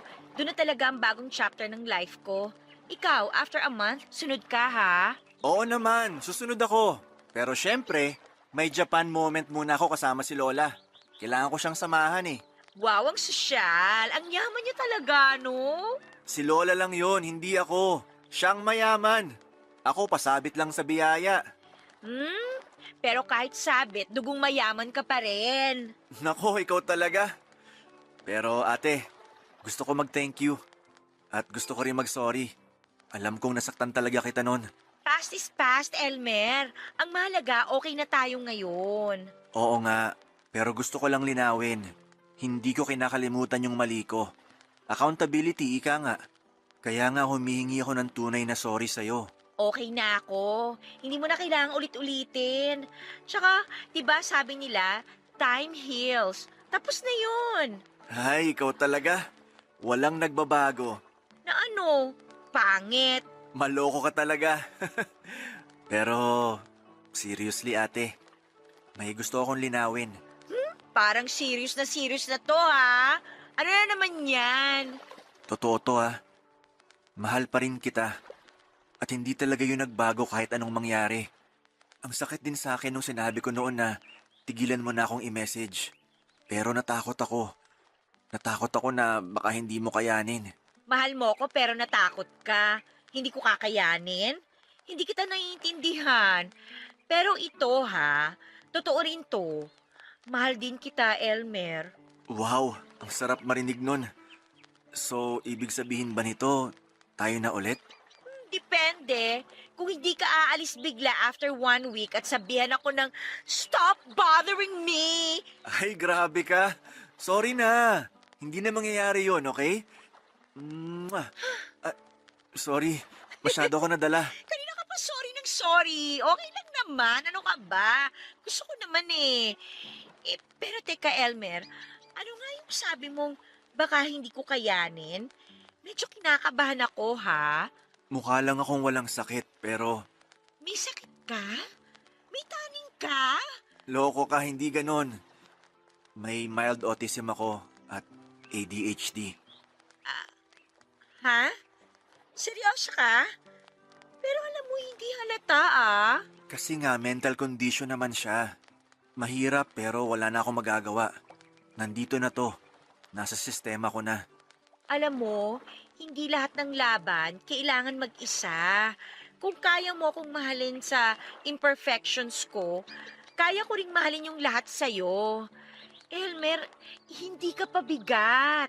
Nasasabi mo lang yan dahil hindi mo pa talaga ako nakakasama ng matagal. Nako, baka mag-ibang tingin mo sa akin. Pero gusto ko lang sabihin sa'yo na ikaw lang ang nagpapalakas sa akin. Naiintindihan ko. Lahat tayo may mga pinagdadaanan. Hindi ko naman kinakailangan maging perpekto, di ba? Kaya ko namang suportahan ka. Gusto ko rin na mas maging buo ako. Tsaka ikaw din. Siguro magiging tama yung sinasabi nila na love will conquer all. Na makakayanan natin lahat. Na makakayanan ko kung ano man yung kondisyon mo. Pag-aaralan ko kung paano ka i-handle. Sana lang di mo ako iwan kahit gaano pa kabigat ang dala ko. Gusto ko talagang magtulungan tayo. Hindi kita iiwan, Elmer. Sigurado ako na kaya natin to. Basta magtulungan tayo, walang imposible. Salamat ate. Ay, bakit ate pa rin ang tawag mo sa akin? Huwag na yung ate! Anong gusto mo? Let me think. Dear na lang kaya? Wow, vintage vibes! Sige na nga, dear! Basta dear na tayo pagdating natin sa Manila, okay? Sige na nga, dear na!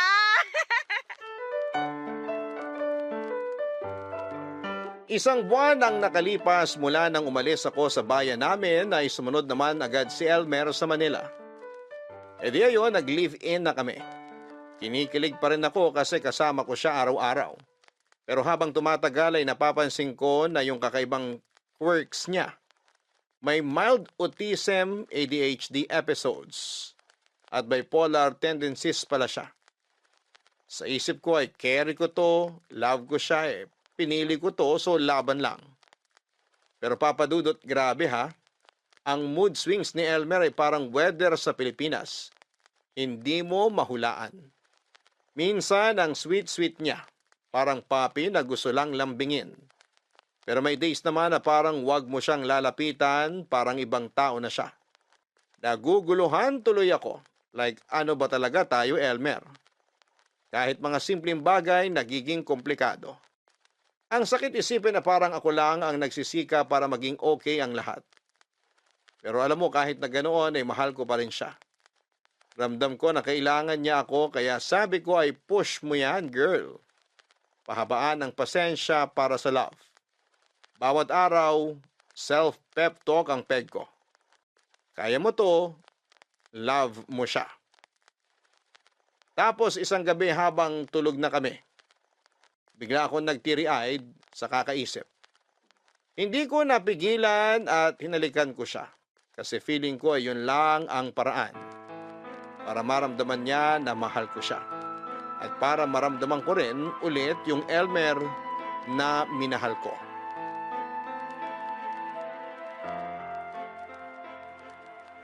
Ano ba? Anong ginagawa mo? Hinalikan lang kita. That's disgusting! Bitiwan mo ako! Hindi mo dapat ginawa yon. Alam mo dapat na mali yung ginawa mo. Sorry na. Pero ginagawa naman natin to noon na. Mag-iisang buwan na tayong nagsama dito sa Manila. Hindi mo na ako hinahalikan. Eh dati palaging mo naman tong ginagawa kapag nakikita tayo. Hindi ka makapaghintay? Alam mo namang marami akong iniisip. Marami akong problema. Gets ko naman. Namiss lang kita. Namiss ko yung kausap ko dati. Nagsasama nga tayo sa iisang bubong pero parang ang layo-layo mo naman. Parang may malaking harang na namamagitan sa atin. Gusto mo may mangyari sa atin. Sabi ko naman sa'yo na maghintay ka lang. Darating din tayo dyan. Hindi naman sa ganon. Nasasaktan lang ako because you're near yet so far. Pwede bang wag mong i-justify ang ginawa mo? Mali yun. Dahil walang consent yun. Eh ano pala tayo? Bakit tayo nagsasama sa iisang bubong? Alam mo, dear, naguguluhan ako. Hindi ko gusto ang ginawa mo. Kasi naman simula nung nandito na tayo sa Manila, I'm hoping that everything will be okay. Pangit ako, gwapo ka, oo, alam ko naman yun. Parang ang hirap sigurong paniwalaan na pwede tayo. Nagsimula na tayong bumuo ng buhay dito, di ba? Alam kong hindi perpekto, pero hindi ba mahal mo naman ako? Hindi ko na alam kung pantasya lang ba itong lahat na nangyayaring ito. Hindi mo dapat sabihin yan. Hindi yan ang issue. Ang issue dito, hinalikan mo ako habang wala akong kaalam-alam. Tulog ako. Walang consent. Pero naghali ka na naman tayo before. Anong pinagkaiba nung ngayon? Kasi noon ginusto ko. Ngayon, pinagsamantalahan mo ako. Magkaiba ang ginusto at sa hindi. Ano? Hindi kita pinagsasamantalahan, ha? We're living together. Magkasama tayo sa isang bubong. Ano ka ba? Bumubuo tayo ng buhay natin together. Nagmamahalan tayo. And I'm frustrated na hindi man lang kita makausap ng matino. Para bang ibang tao yung kaharap ko. Tama na. Matutulog na lang ako. Wag mo akong hawakan. Elmer? Diba sabi ko tumigil ka na? Walang patutunguhan yung mga sinasabi mo. So ano? Ano na ba talaga ako sa'yo? I'm sorry if I go beyond the boundary, ha? Patawarin mo ako kung niyakap kita, kung hinalikan kita. Patawarin mo ako kasi mahal kita eh. Sige na, matulog na tayo. Sandali. Gusto ko lang sabihin sa'yo na may trauma ako. Kasi may taong humalik at hinipuan ako noon sa lounge ng call center. It was traumatic. Parang feeling ko bumalik nang hinalikan mo ako nang hindi ko alam. Elmer? I'm sorry, ha? Hindi ko alam. I'm so sorry talaga. Alam mo, Papa Dudut, naawa talaga ako kay Elmer. Naawa ako kasi alam kong nahihirapan siya. Pero inis din ako sa sarili ko kasi parang hindi ko mapigilan ang mga impulsive moments ko. Pero paano ba? Mahal na mahal ko yung tao. Kaya kahit papaano ay hindi ko rin masisi ang sarili ko.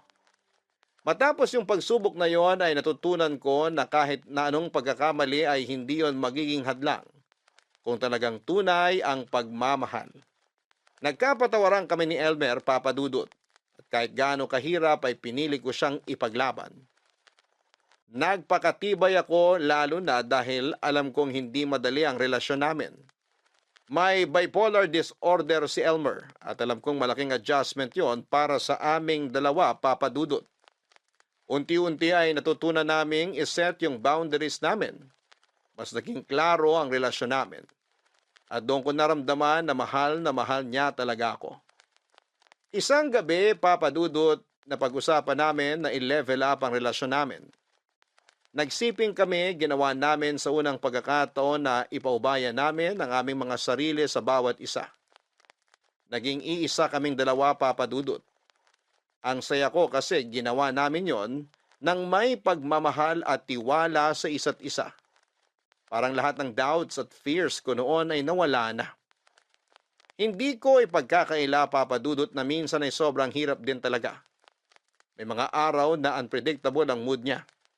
Pero sa kabila ng lahat ng kalituhan, isang bagay lang ang sigurado ako. Mahal ko po si Elmer at mahal niya ako. Alam kong hindi niya maitago ang kondisyon niya at aware din siya na minsan ay mahirap siyang pakisamahan.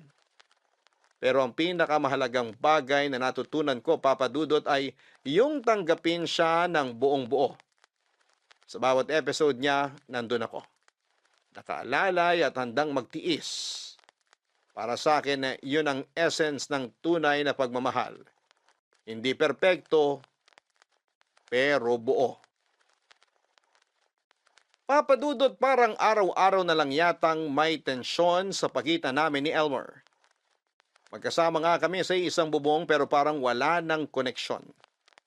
Ramdam ko na hindi lang siya malayo physically pero emotionally rin. Madalas kaming magkasakitan.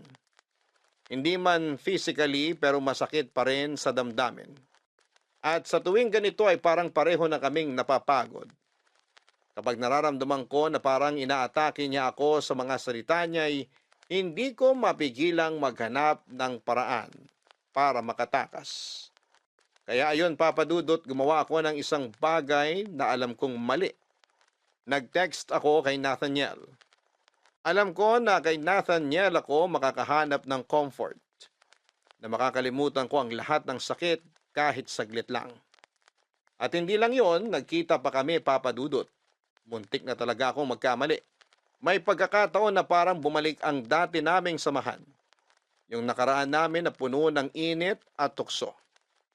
His presence was tempting. Parang natatakam pa rin ako kay Nathaniel. Pero sa kabila ng lahat ng tukso, hindi ko tinuloy. Hindi ko rin maintindihan, Papa Dudut. Habang gustong-gusto ng katawan ko na magpatangay, nasa isip ko pa rin si Elmer, na kahit gaano kahirap ang sitwasyon namin ay hindi ko siya kayang pagtaksilan. Hindi ko kayang sirain ang tiwala niya, kahit na madalas na akong naguguluhan sa mga nangyayari sa relasyon namin. Kaya tumanggi ako makipagsiping kay Nathaniel, Papa Dudut. Alam kong tama iyong desisyon ko.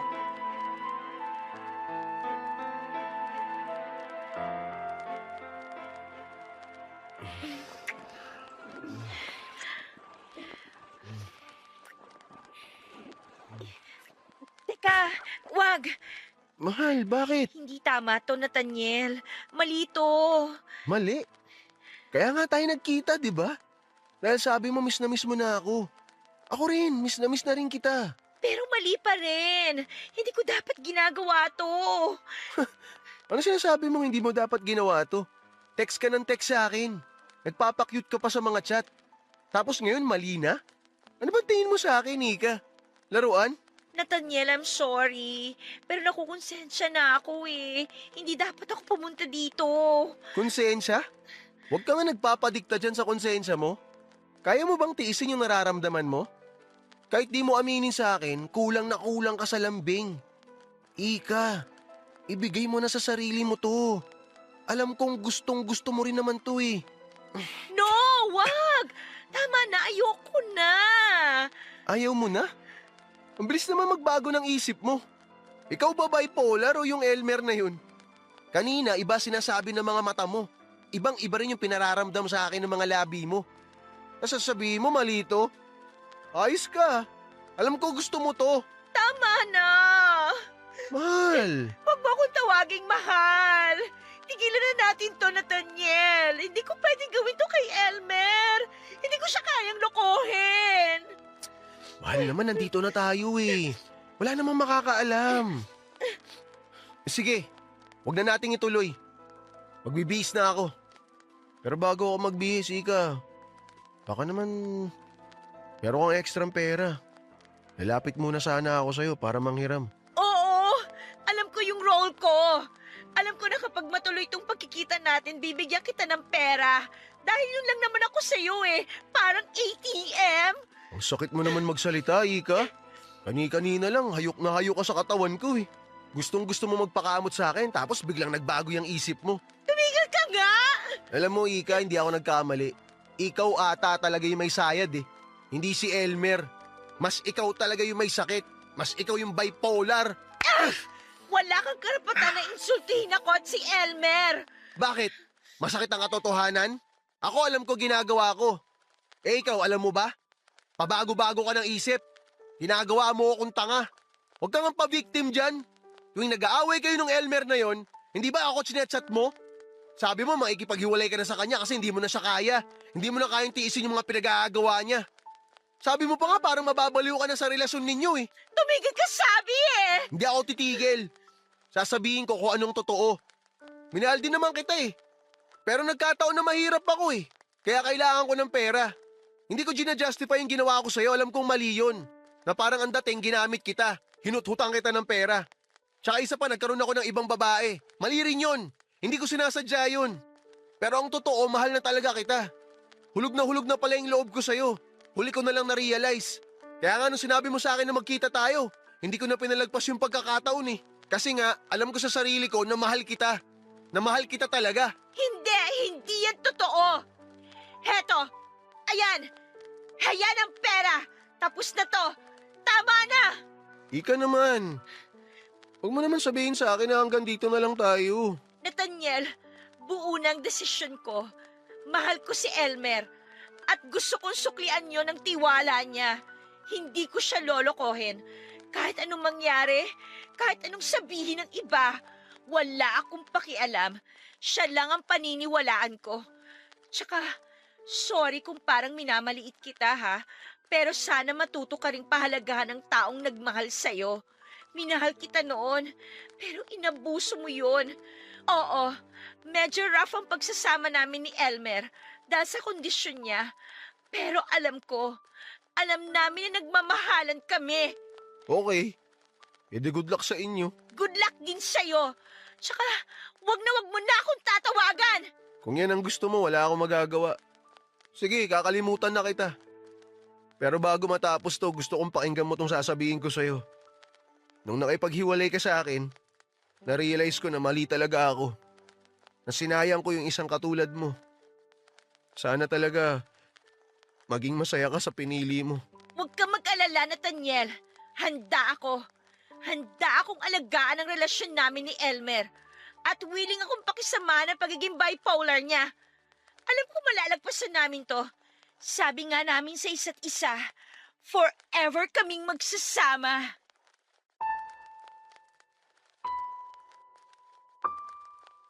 Mahal ko si Elmer.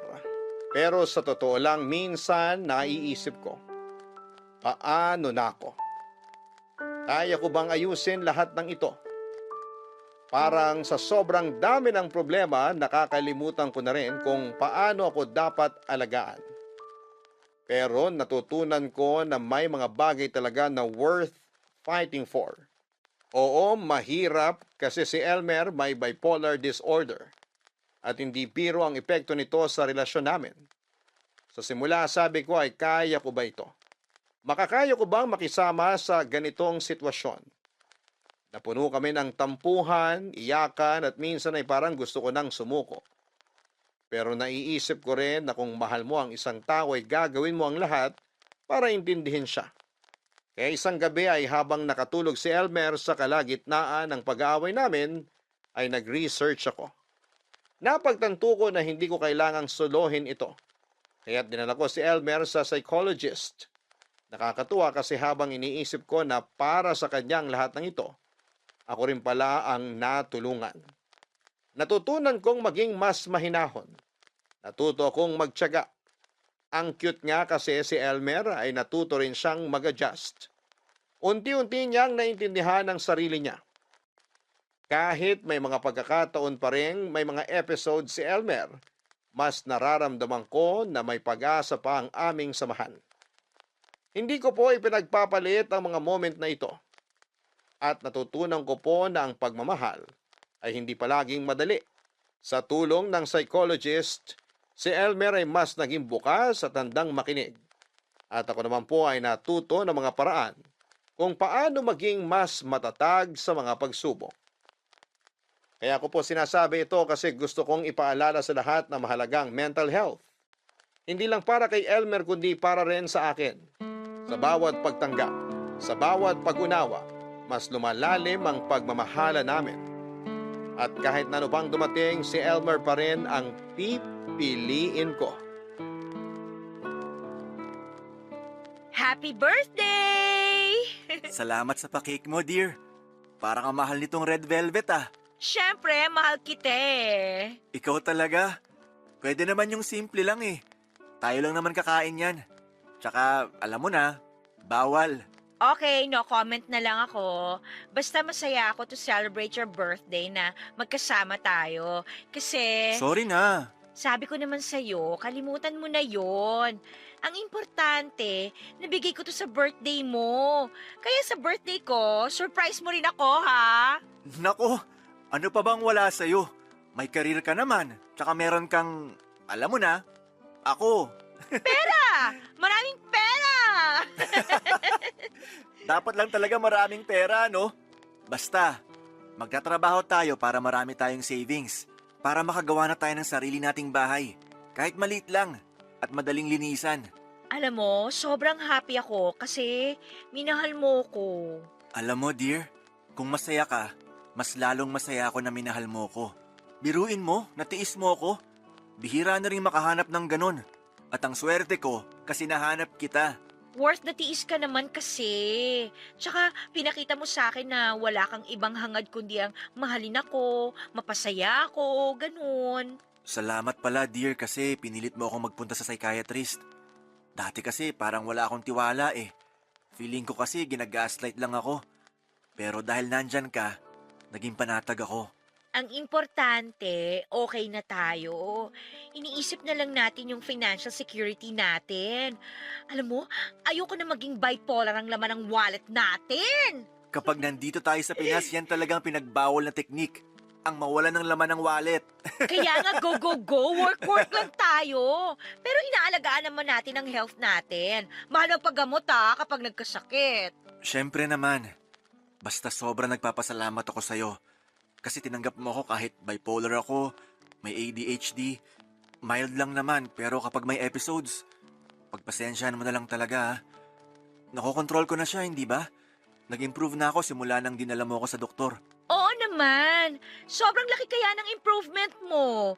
At mas lalo ko pang naramdaman ng pagmamahal mo. Kasi never ever kang nag-ask sa akin ng kapalit. Nako, kakain na tayo nitong cake. Ay, teka. Ako na lang ang mag-slice. Konti lang kakainin mo nito ha. Mahirap na. Alam ko. Basta konti lang talagang kakainin ko.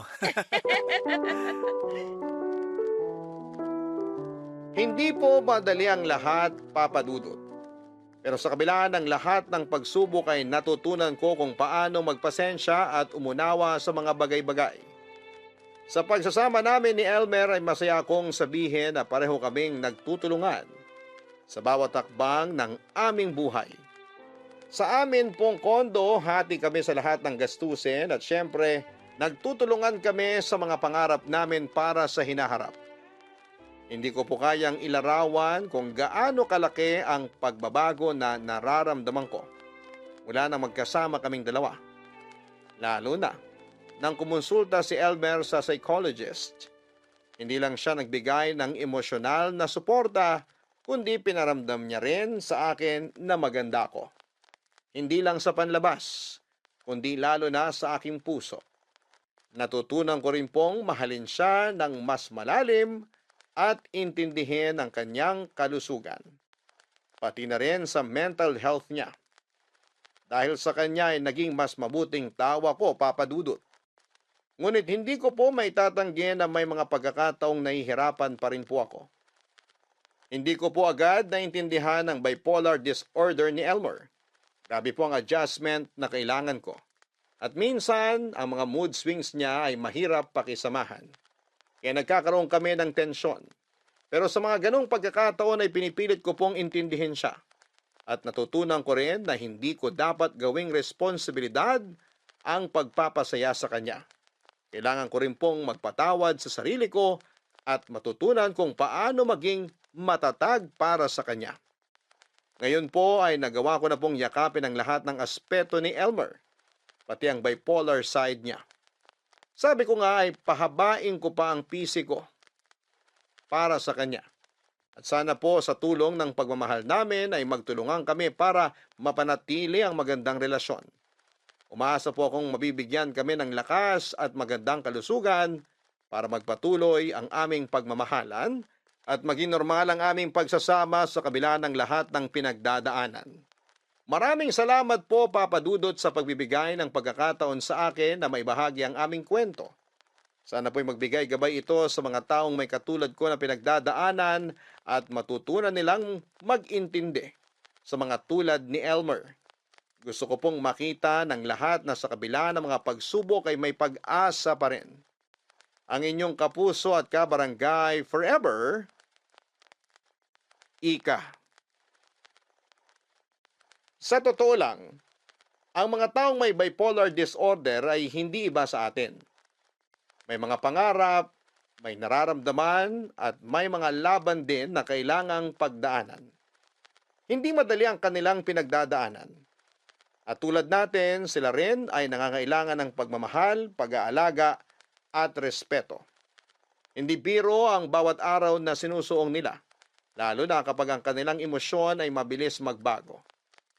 Kaya't sa halip na husgahan, sana ay matutunan natin silang tanggapin at unawain. Ang mga taong may bipolar disorder ay may kakayahan ding magmahal. Tulad ng ibang relasyon, kailangan nilang matutunan kung paano maging responsable sa partner. Ang kailangan nila ay suporta, hindi panghuhusga. At ang pagkakataon na maging mabuting tao at partner. Sa bawat relasyon, mahalaga ang komunikasyon, pangunawa at pasensya. Kung may taong may bipolar disorder sa inyong buhay, tandaan na may mga pagkakataong mahirap silang kontrolin, pero hindi ito nangangahulugang hindi sila karapat-dapat sa pagmamahal. Sa halip ay bigyan natin sila ng espasyo at pagkakataon na ipakita ang kanilang kakayahan na magtaguyod ng isang malusog at matatag na relasyon.